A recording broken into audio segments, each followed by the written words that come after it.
I was at the zoo watching an emu sprint across its enclosure when it hit me. These birds once faced off against the Australian Army and won.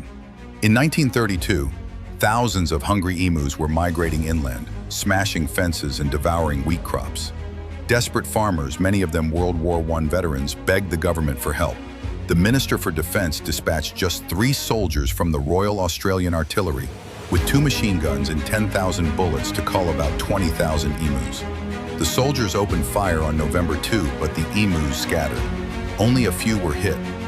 A waterhole ambush failed when a gun jammed, and even mounting a gun on a truck didn't work. The birds literally outran the vehicle. After days of frustration, fewer than 30 emus were killed. The operation was briefly called off amid ridicule, but farmers complained.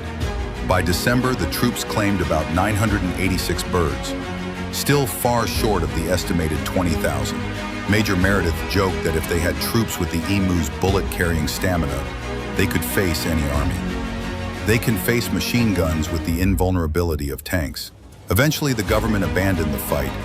They offered bounties and built better fences instead.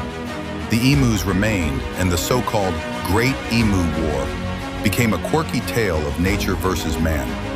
If this unusual history story fascinated you, smash that like button, hit subscribe, and share your favorite weird war in the comments.